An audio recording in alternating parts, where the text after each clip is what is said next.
every day so far this week, and even managed to do 2 yesterday.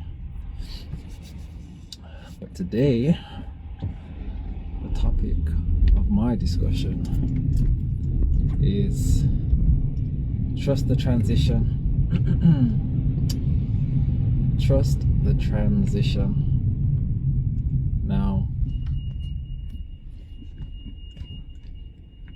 whether you're aware or not aware, your soul, spirit knows what's right and what's wrong. And we all come into this realm with the blueprint.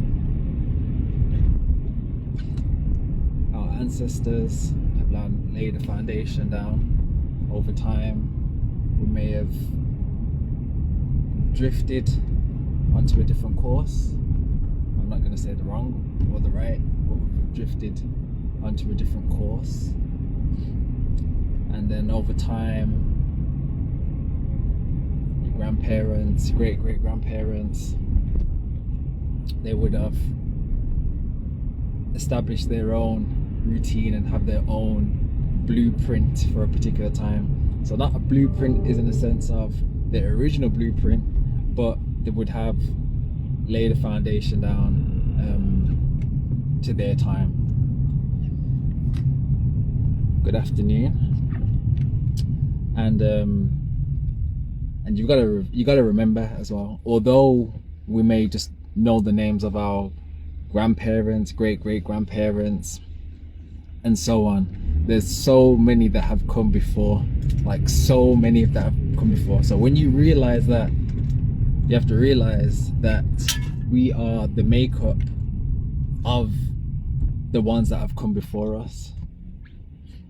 So they would have had a different foundation, and obviously they would have been closer to the original blueprint. Now we have this information like within us, within our DNA, within our blood. You know, the life is in the blood. And for me, what I've realized is the more I've cleaned up myself and cells on that actual cellular level, and it's a continuous thing because obviously I've lived a particular way for a particular amount of time, and then also my great grandparents and so on and so on and so on have lived a particular way for a particular amount of time, then obviously there's a lot of work to be done. So for me, although it may seem strenuous or long, or you want it over and done with, actually when you start to clean up, the things that might seem so boring now actually become delightful, amazing, exciting. You know, even consuming the same foods over and over and over and over and over and over, daily, weekly, monthly, yearly, becomes so enjoyable, and it gets better and better and better. And the one time that I recall this happening was when I did my juice fast, when I did my 200-day juice fast, and I had just watermelon for 3 months straight. And every day I had watermelon juice, not watermelon consuming, eating, but when I was having the juice every single day, it just felt like it was getting better and better and better. It was so excited just to drink. It was like, it's like tasting something for the first time daily. That's exactly how it felt. And now that, you know, I've been probably eating the same or similar things since, give or take, since October, and it's exactly the same. And now obviously over time I've removed a lot of things, so I'm just having things literally just with no seasoning, no salt, no added anything, just by itself, and I'm really enjoying it.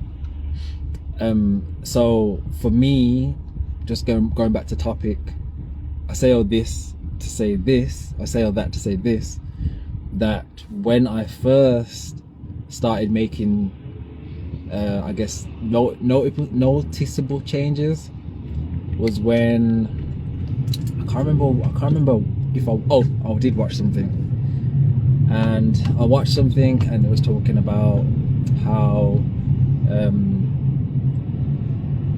basically we was eating plant-based,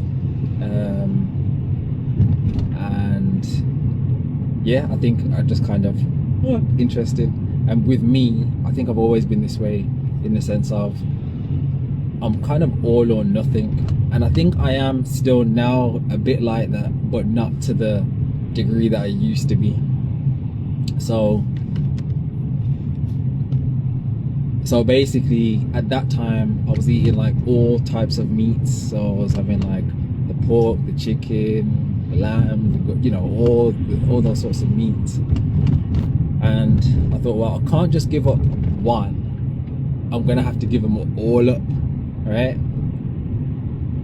Maybe it's an intuitive thing, maybe it's like actually my spirit, my soul knew at that point of time that actually none of these things were serving me really. So I decided just to give them up, and you know, time went by, you know, I started having fish, I started eating the eggs, I started having the cheese and all that sort of stuff, but I just wasn't consuming any meats. And then when a month down the line, I decided we're all gonna have a takeaway, and I ordered a bean burger,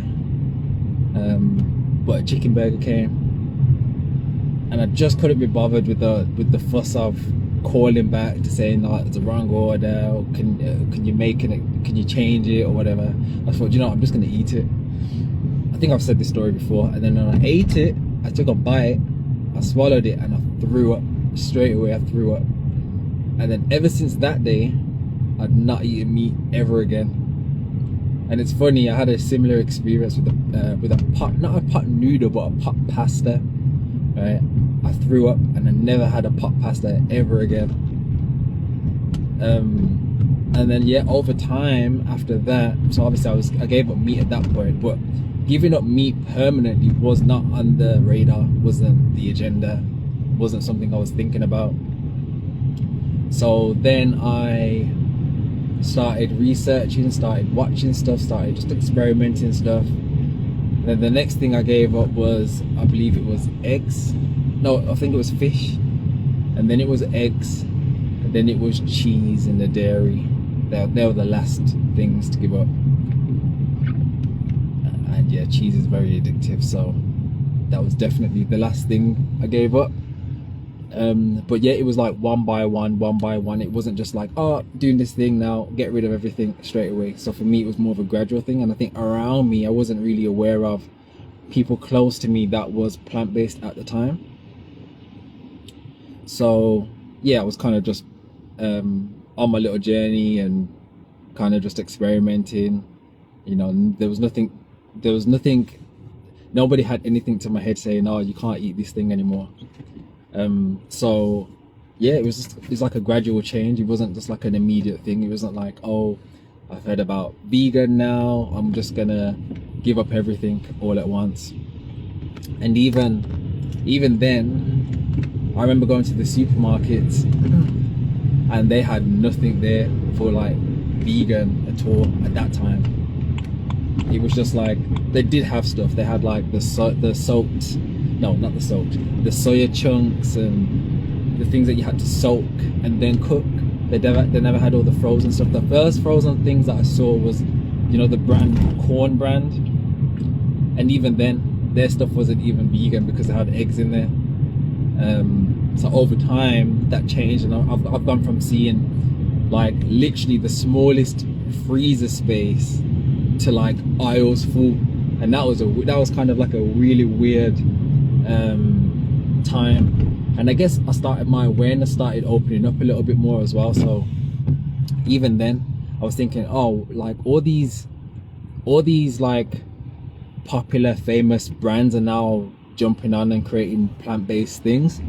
And yes, I did have quite a lot of those things, but I think even at that time I thought, oh, that's interesting and that's kind of weird, because like, yes, they're catering for the people that are plant-based, but even then I thought, well, there's a lot of chemicals in these things, there's a lot of ingredients that I'm not really aware of, so this can't be good. And then obviously my awareness started opening up a lot lot more, started reading between the lines, and then yeah, I guess after that, that's when I did my juice cleanse, and that was off the back of watching a lot of videos from John Rose. And if you don't know who John Rose is, I would highly recommend you check him out on YouTube. He's old school, he's been juicing for the longest time, and now he's raw plant-based. But yeah, the idea of just like even doing some sort of a cleanse was like, oh, okay. And you know, the way he was talking was just like, you know, you could just feel like the truth, you could just feel the truth in everything that he was saying. And his way of communicating wasn't like, oh, he has to prove a thing. He just wants to make people aware of like, hey, like, we need to wake up. So obviously that must have been in my subconscious, because sooner or later I then decided I was going to do a short cleanse. First of all, I thought I was going to do like 3 days.